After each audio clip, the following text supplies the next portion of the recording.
All right, and we are literally just right back after that first one, even though I'm trying to fix the way I wrap up the reactions. Most of the time I intend for whatever, whatever loose, hey, I'm coming right back. I intend for it to be true.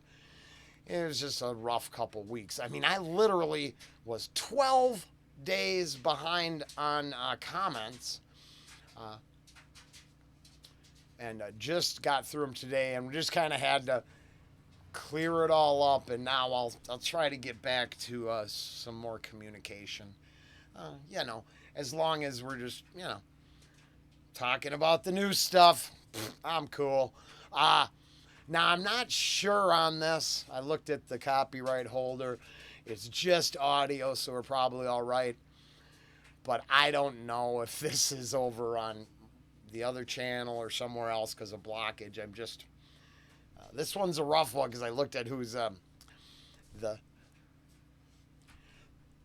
problematic, but I could have sworn we got another one of these tracks from this album on the channel, so we're just going to take a shot at it. So that all being said, welcome back to the channel, reactions, rants, and rabbit holes, and we are going down the celebrating my brother's birthday. Happy birthday, bro. With the first show we went to, which is right there. Loudness, Mötley Crüe, 85, St. Paul Civic Center. At this point, we're trying to get, yeah, come on. I think he passed out through Loudness. Get up, get up. They're coming on stage. I can't remember what they kicked the show off with. I can't remember much. I remember one moment. And happy birthday, brother. I mentioned in the other video that at this time in 85, these little rubber, I mean, come on. They were really just big O-rings that they somehow repackaged as jewelry. Pretty sure on the back of the album, the guys are wearing all this shit. My brother had a ton of these things on. We'd hairspray, the whole, it was 85. We looked like we lived in 85. Show starts, Crüe's doing their thing. And this is where plenty of people have left their seats and kind of started moving towards the front. Security's trying to get people out, blah, blah, blah, blah, blah. And I mean, this is my recollection. It might be wrong. He can call me tonight, like I said, and fix this. Pretty sure he woke up.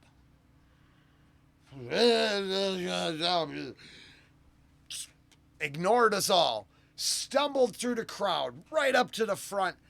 Ripped off all these effing bands. Nikki! And I'm positive Nikki Sixx grabbed that shit, threw him on, and went back to playing. No. He can call me and tell me he's wrong. You don't have to believe me because you weren't there. And all opinions and stories are for entertainment purposes only. But I'm pretty sure outside of Mama's Boys not being at this show, that's about the only misrecollection I have. And that story went around for years in our little local circle because was a very awesome first stadium concert appearance for my brother. That was a hell of a time, man. I will never forget that.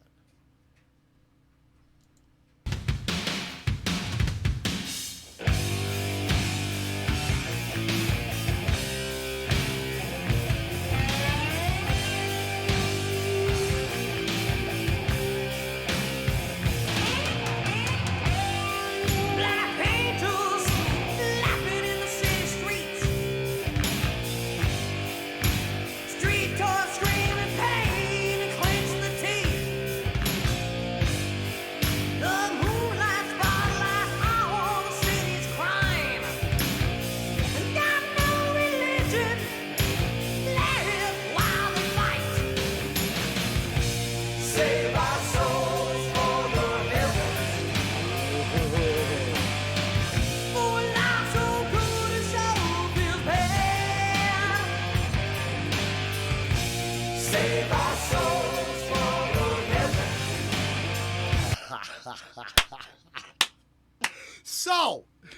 if this isn't just the icing on the cake. And that ain't no lie. Save Our Souls for the Devil. Now, maybe there was a pink and red and neon patina covering the dark side in 85. I personally believe all of this was hype to sell albums, because I would, in hindsight, look back at the rise, the fall, and the retro touring years. I mean, didn't Tommy just announce an OnlyFans page? Not that I want to go there, but I thought I saw that. Interesting, but I don't know if it's steeped in evil like the lyrical content of the song. Pretty sure at the time I was just like horns up. But I consider this just music, right? I really do. Now, you can take another newer, updated version, and because of the things they say, not Crüe, but just to say a new band. But you look at the interviews, and they're like, oh, the world's gonna burn, and I love Lucifer. Well, then there you go.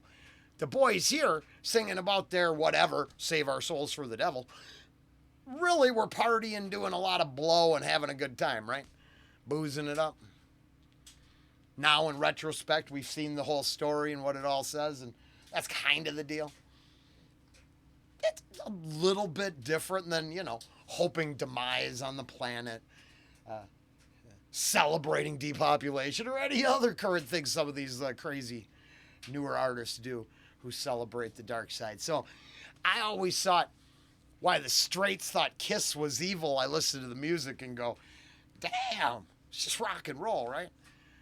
Crüe the same way. I don't care how much imagery is really there.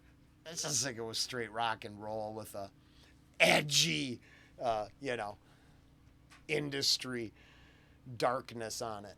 But I just think that's funny because of the lyrical content. I forgot. I don't think I've heard this song in 20 years, maybe more.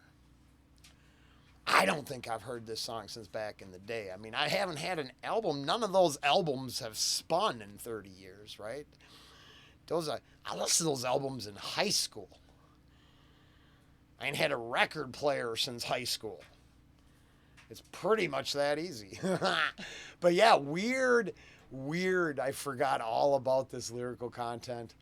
And boy, when I'm saying everything's got 2-3 different meanings, I'm not playing. It's all kind of weird and intertwined.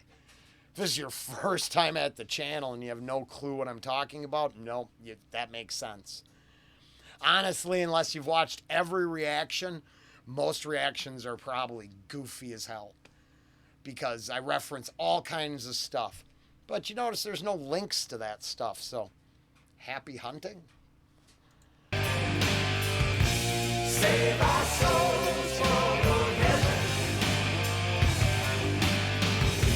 Save our souls for the promised land. Yeah.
even though I forgot all about it.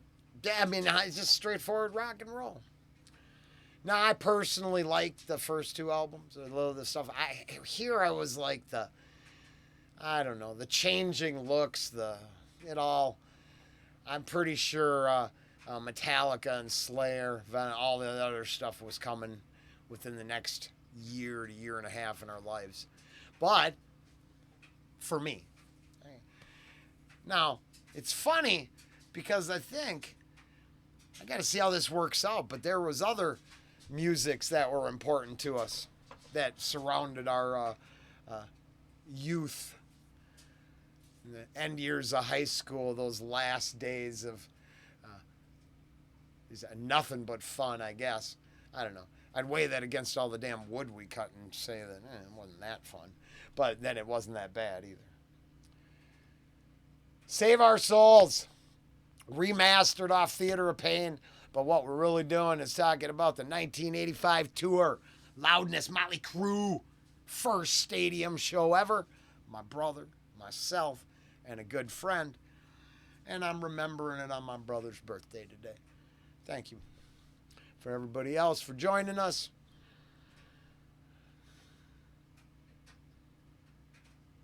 For my brother, I'm glad we made it this far, man. Let's make it the rest of the way. Everybody else, take care.